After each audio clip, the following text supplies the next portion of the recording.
After an action-packed weekend of WSL action, we're here to review it. We discuss the carnage that ensued in Brighton vs Villa, especially the contentious penalty decision. We also look at why Arsenal is struggling to score and whether Crystal Palace can survive relegation. This is our Match Week 3 WSL review. Alright, let's get into it then. Match Week 3 of the WSL season is done and dusted, and we're going to be talking about our takeaways, our breakdowns of the games. I think it makes sense to start in chronological order as always. So we'll start with what an absolute belting game we had on Saturday. Brighton 4, Aston Villa 2.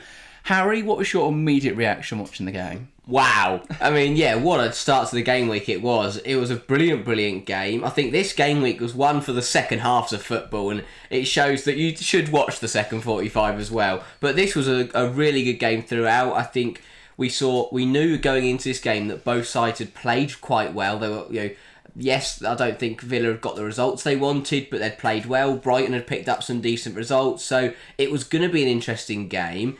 I think Brighton winning 4-2 perhaps doesn't paint the whole picture of the game. I think it was a lot closer than that.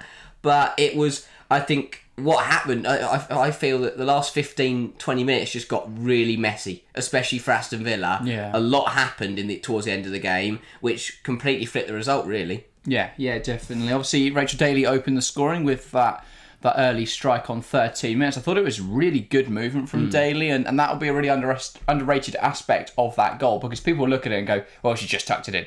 But it was her decision just to drop off of those centre halves that allowed the space for the ball to come into the box, and then she finished it off really well. So really good movement from Daly, and that is that difference maker sometimes. If you've got a striker who can get into the positions to receive the ball, to take a shot, to score a goal, that can ultimately make a huge difference. Then Brighton came back immediately pretty much. Yeah. From the kickoff, they sent the ball forwards. The initial effort was blocked, but they managed to put the ball back in. Pattinson plays it across goal, and Paris tucked it home.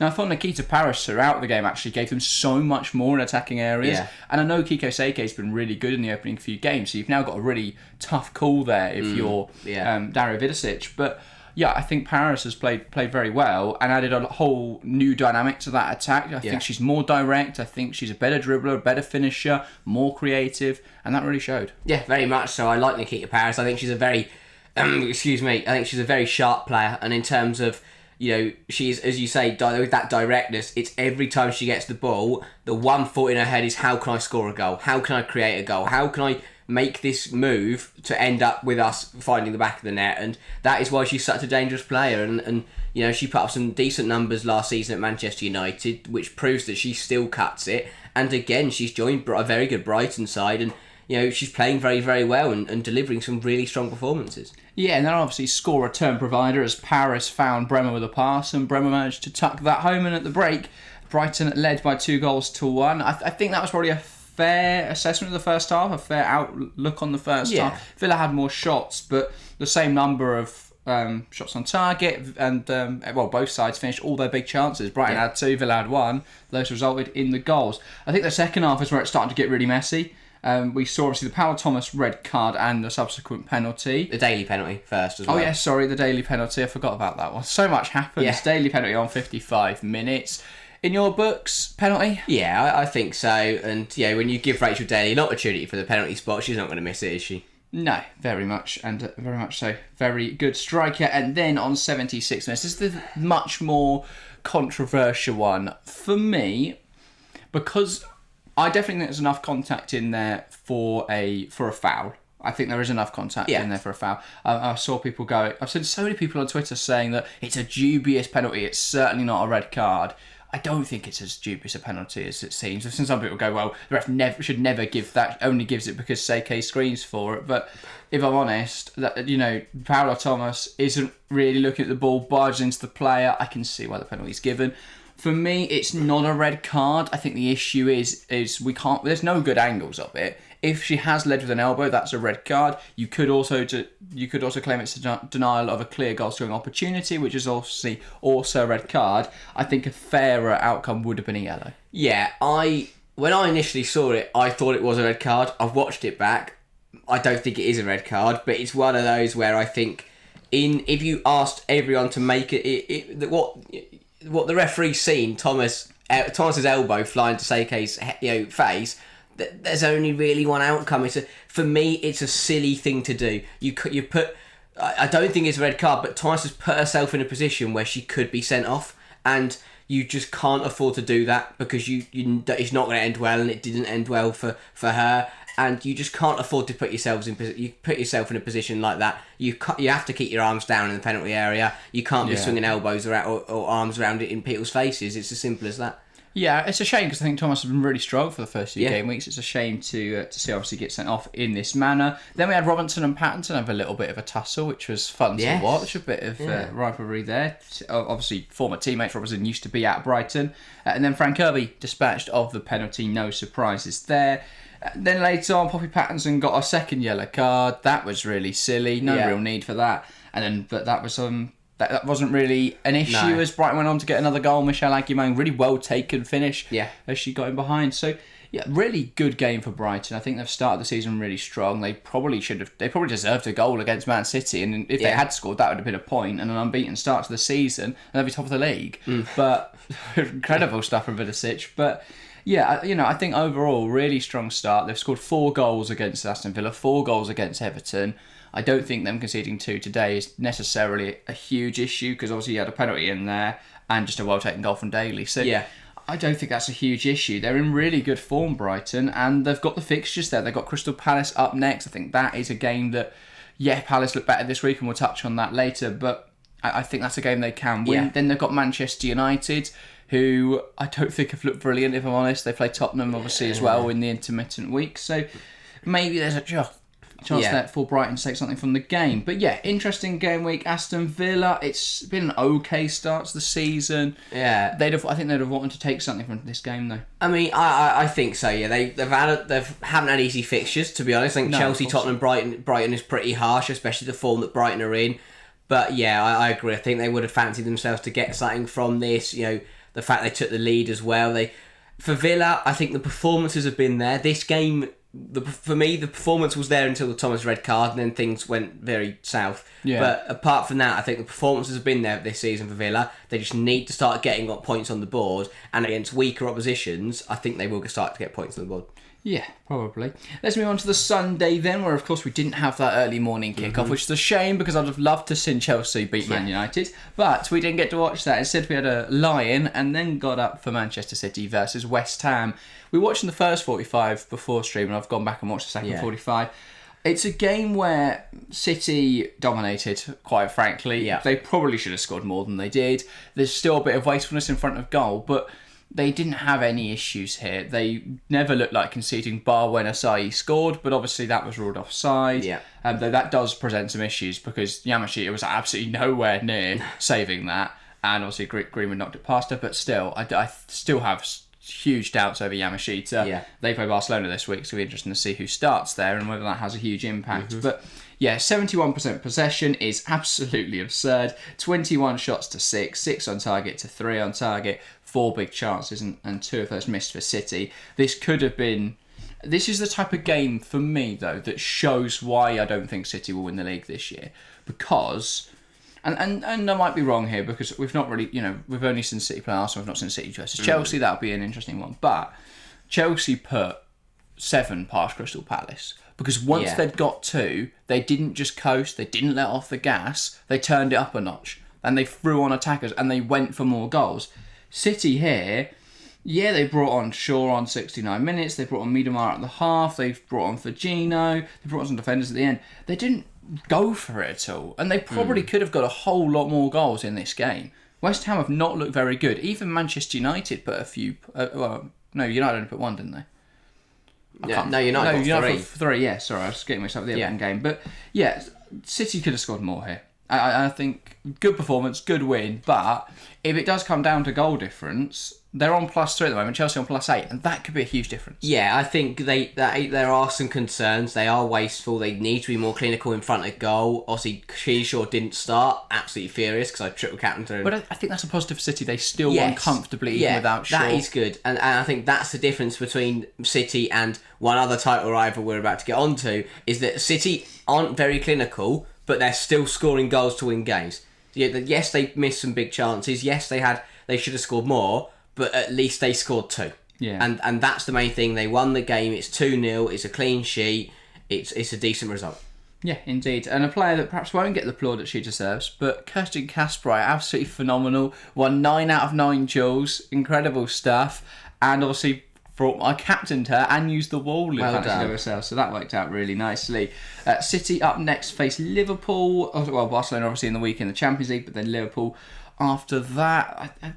We're going to touch on Liverpool in a bit, but that's a game that I think City will be hoping to win quite convincingly. And then obviously they have Aston Villa, Crystal Palace, Tottenham, and then Chelsea with some Champions League games in there as well. It's a nice run for City up until Chelsea now. I think Villa will be interesting. Villa will be interesting, but again, they've proven they don't get the results across the line. Tottenham and Liverpool showed how not to play football. Liverpool look really good attacking areas, but terrible defensively. Yeah. Tottenham look really bad everywhere, but keep scoring goals somehow. I have no idea how they keep getting goals, but they are riding their luck at the moment. If they can fix their issues now in the next few weeks, though, that could be a difficult game for City. Potentially. Let's move on then to the other title rivals that you alluded to there. Arsenal. It is another week where we're saying the same thing. And people questioned last week, because I put the link to the video on the WSL Reddit in the hope that loads of people will then come rushing over to watch it and enjoy it. But so a lot of people were then commenting that because the thumbnail said that Arsenal couldn't score and Shaw was firing when they had the same result. This is why I say that, because we spoke about the concerns last week. Arsenal are so wasteful in front of goal. Arsenal had 21 shots, 5 on target. They only had one big chance in this game, which they missed. So again, you could point to chance creation in this game more than you could in the other two. The other two were definitely wasteful finishing, but they can't break down low blocks. They still can't break down low blocks. It's incredible how this has been an issue for so long, and yet they never do anything to fix it. They never look at solutions or remedies. They just keep playing the same way and then being surprised they can't break down a low block. I thought Rousseau had a really tough game. She's had a really tough start to this season, if I'm honest. I don't think Blackstone has offered much more when she came on, and that's the issue.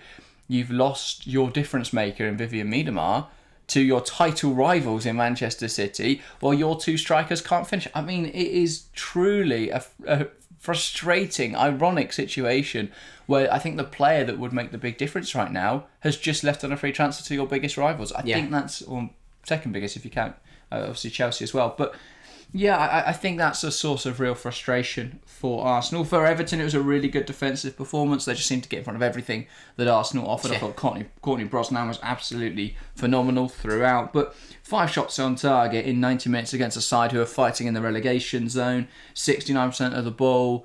They had it all, Arsenal, to take Everton to the sword, put them to the sword, and they just didn't. And that's the thing, Arsenal had 5 shots on target, didn't score any. City only had 1 more, and City had 6, but they scored 2 goals, and that's the difference. And I mean, how you have 20 plus shots in a game of football, only put 5 on target and don't score any is horrendous numbers. That is terrible numbers in attacking areas, and a massive, massive concern for Arsenal.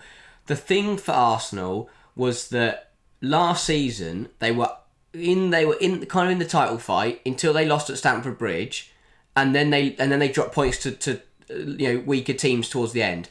Arsenal have already dropped points now to a weaker side. They've already put themselves behind. Yeah. And yes, Chelsea, and if Chelsea have got that game, yes, they're Chelsea. Once Chelsea play that game in hand, they'll be behind City and Chelsea. And once, as we've seen, once you're behind, you can't really catch up. And the way they're playing, I see them dropping points again. And you look for the next coming weeks and you go, oh, that could be a game they slip up in. And let's not forget they play Chelsea next. Well, exactly. That's a huge game. That is if they lose that, they're bang in trouble because they're already 6-7 points behind Chelsea. Well, the Emirates. Well, if you think to last season and compare the two, and you can use that as an understanding of how this season might go. Arsenal beat Chelsea at the Emirates. Yeah. Arsenal beat Manchester City. Yeah. And did they draw at the Emirates or win? Did they win both times? They drew at I can't remember now, blimey, but they drew at the Emirates this year. Exactly, and it's one of those where they're dropping too many points already. I know we're only 3 game weeks in, but they've drawn twice, and yes, one of them was Man City, but Everton. No offence to Everton, they're not a good football team. I'll be honest, terrible against Brighton. Terrible against Man United again. But they do have a good low block. They do. The difference is Brighton picked apart that low block. Yeah. Brighton played it because we've seen how Brighton play. They like to pass around their own penalty area, bring players onto them, and then transitional. You look at the space that Kiko Seke had in behind that day, and she scored a hat-trick. Arsenal couldn't create that opportunity for Russo. Yeah. At all. And then, so obviously, I think you can rightfully say Russo not good enough once again. Barely touched the football. When she did, she didn't offer anything. But Ida Val has got to get better at breaking down low blocks, because if not, Arsenal are going to keep coming up against this same issue. They always have an issue against Everton. They've played them 3 times in 2024, and they have beaten them 2-1 in January. They drew 1-1 in April and drawn 0-0 today. They don't score against teams who play low blocks. No. So it's going to be interesting. And that's the thing. People will say, they're on a terrible run. Chelsea's going to be a tough game. Chelsea's the kind of game they don't lose, though. Yeah, because exactly. that is they're suited to how they and they play. win that. Suddenly they're ahead of them and they're right back in it. Yeah, then they play West Ham next week, draw 0-0, and then we're back to Solly's headed one home, they lost 1-0. Harvest Psycho comes back and smashes one in from range. Arsenal have got to stop this blind faith that they will just magically break down a low block one day. Something has to change. Something's got to give. I need to change something.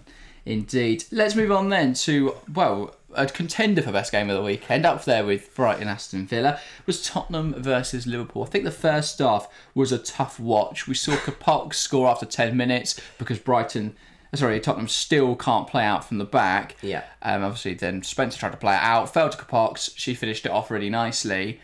But other than that was it. Nothing happened in the first half. There was the injury for Sophie Lundgaard, and on came Gemma Evans, and that led to a lot happening, which we'll get into the second half. But yeah, it was a well-taken goal by Kapox to open up her Liverpool account. But other than that, first half didn't present much. In the second half, Liverpool gave their best attempt at throwing the game away. What didn't happen in the second half? Yeah. What a game! But yeah, I think it's clear to say that in the first half, Tottenham had one shot. Let's just make that very clear. They had one shot to Liverpool's 7. 60% of the ball, one shot. No shots on target. And then the second half happened, and I don't know what happened in the second half. It was like it's a blur. The game opened up so much more, and Tottenham just seemed to be... Tottenham were stringing passes together a bit more convincingly and bringing that ball forwards a bit more often. And then we saw them put that Liverpool defence under pressure, and it seemed to crack on 54 minutes. I have no idea what Taylor Hines was trying to do there. The ball comes into the box, and the keeper's there. The keeper's going to deal with it, and instead Hines decides, I'm going to just stick my foot in here and touch it home. I just don't have any words for what she was trying to do there. And it put so much jeopardy into the game, because from a 1-0 lead, where it didn't really look like slipping until that point, suddenly it's 1-0. Yeah. And that was, I think, a source of real frustration for Matt Beard. They panned to the bench. Throughout the day, he just lost more and more of his hair. He was just getting more and more frustrated. But yeah, it quietened down a bit. Then on 70, a bit I want to talk about. Gemma Bonner put in that strong challenge, was booked for it. Do you think a booking was fair, or would you have given a red in that position? I think she was very lucky. I think that initially, I didn't really think anything of it when we first saw it, but when you watch it back, it's a really poor tackle. It's, she's taken a heavy touch and then she's gone in off the ground, and I think that's bad enough. And then I think there's also an argument that if she doesn't make that tackle, Hayley Rasso's in on goal. And I think that Bonner's got very, very lucky there, because I think a different referee on another day would have sent her off, and then that would have been, that was the one thing we were missing for that second half, was a red card. But it's I think lucky. I'm glad we didn't have a red card though, because I think it made the game better. Yeah. Then obviously it was the free kick for Liverpool that Mary-Therese Höbinger incredible laced home. It was a beautiful effort. Just lifted it into that top right corner. Spencer had no chance of getting there. No. Absolutely perfect free kick, and Höbinger becoming something of a real figure in this Liverpool side. She was brilliant last season, but a lot of her contributions were underlying numbers and not the stuff that people are going to notice necessarily. Not a whole load of goal contributions. Some, but this season she's starting to really get involved in the goals. 2 goals, of course, in this game. We'll get to a second one later, because first we need Joe Bonner to turn one in her own net. It was the Claire Hunt spin of Gemma Evans. Evans has got to be stronger in there, got to be firmer. I know you're defending your penalty box, but come on, got to be firmer in there. We had the same thing with the Hines one. Evans got spun twice. First by Naz, which I can somewhat understand, because Jess Naz is a very, very good footballer. But to let Claire Hunt turn you in your own penalty area is criminal. Good player, but she's not Ronaldo. No, she's not. She's a brilliant centre half, but she spun you round and then got a shot off. Poor defending for Evans for both goals. And then again, similar to Hines, I don't know what Bonner's doing. I don't get. It's gone down. She's lucky. It's gone down as a Hunt goal. Yeah. Well, obviously it was a shot on target that she deflected in. I for me, I think it's just she was still getting back in. She wasn't set. Her body position was all wrong. I don't think she intended, unlike Hines, who for some inexplicable reason just stuck her foot in and tucked it home.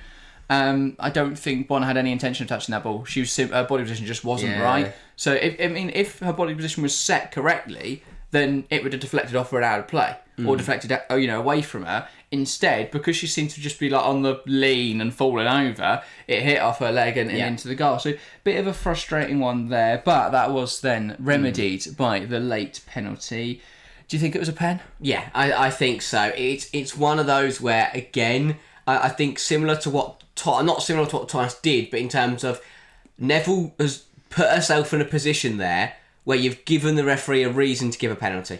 You can't nudge a player who is, when you're not, because Neville's not if Neville contests for the ball and nudges Haug at the same time, that's fair. But she's just nudged her in the back and not even bothered to go for the ball. It's a soft one, but you've put yourself in a very silly position. Yeah. You can't afford to do that, because without that nudge, does Haug get ahead on that ball? Who knows? And that's the problem. You've made that a questionable decision, and it was a really silly thing for such an experienced player to do. Well, exactly. I think silly is the right word, because I think the really funny thing about it is I don't think Haug gets anywhere near that ball. No. However, in the moment, the referee can't judge that. No. So the ref has got to go, well, that could have hit. That could have fallen to Haug. Yeah. Because it wasn't out of the realms of possibility. Yeah. In real time, it's tough to make that call. And so you've got to go, well, that could have found Haug. Neville's nudged her. Yeah. For me, it's a penalty. I don't really know why Neville did it, though, because I don't think Haug would have got near that ball. No. And it's really silly. And I made the comparison on the live stream they did yesterday. Thanks to everyone that tuned in, by the way. Between Hines and Neville, because both are players who are super experienced, but they do have these really stupid moments every now and then. Yeah. And, well, both did it in this game. Hines put one in her own net and Neville gave away a penalty. Yeah. So, yeah. And then, obviously, Mary-Therese Höbinger, no mistake from the spot. Spencer, I think, will feel frustrated because she got a strong glove to it and it still goes in. But, yeah, it sees Tottenham down to 7th in the league, sees Liverpool climb up to 5th. Do you think Liverpool will be frustrated they've not taken more points from the opening games this season? Because they probably could have got more against Leicester. They definitely should have got more against West Ham. And with extra points. I mean, if they had beaten West Ham, they would be top of the league right now. As we said, they realistically, I think that Matt Beard would have felt they could have got 9 points from this fixture list, and he will be frustrated because he knows how crucial it would have been if they could be top of the league, 3 wins out of 3, having a great time. I think it was relief that they won this Tottenham game through that last-minute penalty, because if they'd drawn that through technically 2 own goals, then I think he'd have been furious, because as a manager, there's not much more you can do when you set your team up well, but they can't kill a game off. That's not your fault. That's your team not taking their chances. And then, I mean, if they'd not dropped points to stick in 2 past their own goalkeeper, that would have been a very hard drop of points to take. And they got the penalty, they won the game, they've got their first win of the season. That's absolutely huge. Tottenham, I think they'll understand they didn't deserve anything from that game. Yes, they'll feel harsh they conceded the penalty, but they didn't deserve anything. Yes, they had 12 shots in the second half, but most of that is because Liverpool looked very shaky. They had to put Matthews in midfield, and it was a very open game. So I don't think that shows much. I don't think Tottenham are playing very well right now. There's a lot going on there that they need to sort out. Yeah, a lot of issues, and their next run of games is Manchester United away, Chelsea away, West Ham at home, Manchester City away, Arsenal at home. Wow. That is a really tough run of games. And the issue that Tottenham find themselves in now is they're on 4 points right now. I could see a world where they don't pick up any points bar that West Ham win. Yeah. Because that should be a win. If they're on 7 points from 7 games, they're going to find themselves near the bottom. Yes. I think that will be setting off alarm bells in that Tottenham camp. And you look at it, Everton picked up a point. Villa will start to pick up points. That's a fact, I think, because they're playing very well. Crystal Palace are picking up points. All the teams below them are picking up points. Tottenham have got to be careful. Yeah, admittedly a horrible run for Tottenham, because I know that obviously they played Palace on the day, but then they've had Everton, they played Liverpool, and they'll play United. Sorry, that's what I meant.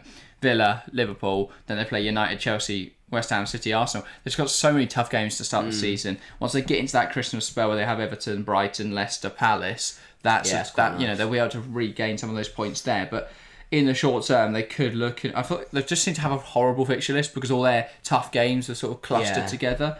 Liverpool, similarly difficult run coming up, to be fair. Manchester City up next, then Palace, Villa, Chelsea, Everton. Obviously, that bit of a rivalry there. So, yeah, it's going to be interesting to see what Liverpool come away with from that run. I think City and Chelsea are probably too far out of their grasp. I think Villa right now will probably beat them.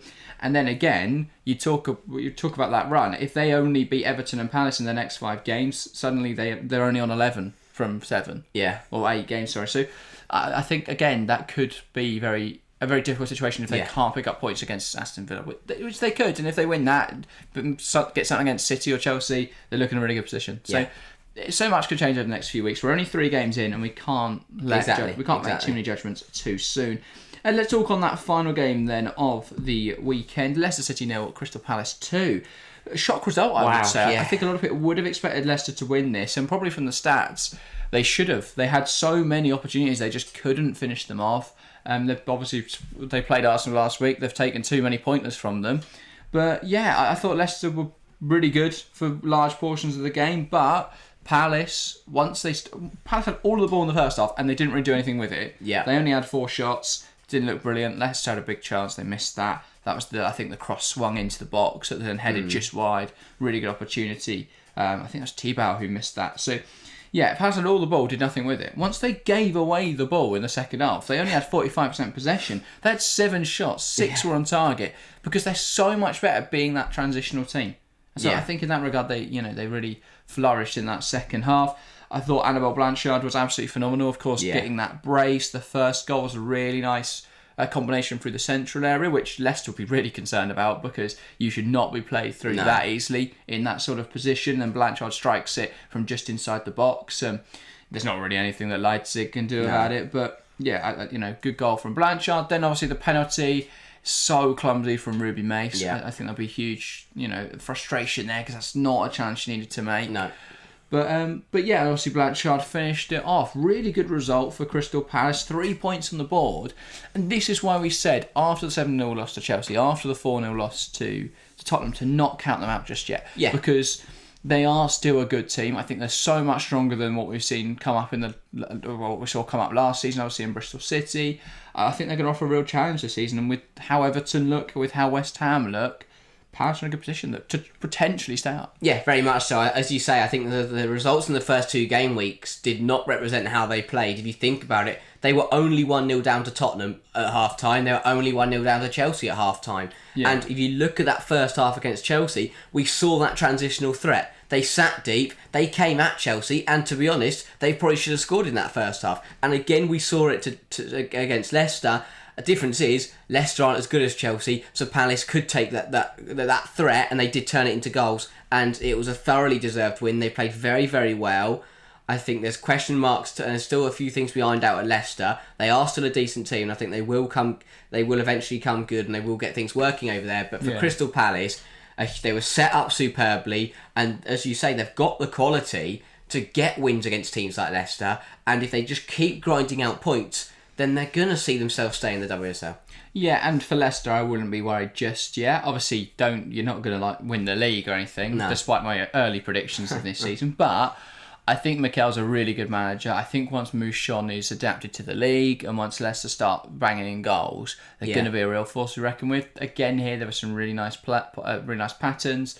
We saw Leicester look really good in attacking areas. They should have scored. Really good at creating chances. They then just couldn't put them in the back of the net. And so that's a real source of frustration, I think, for Leicester. Jutta Rantala still had a really good game. Probably should have scored a goal, if I'm honest. There was the chance early on where Noemi Mouchon plays it into Rantala. She's got to do better with that one for me.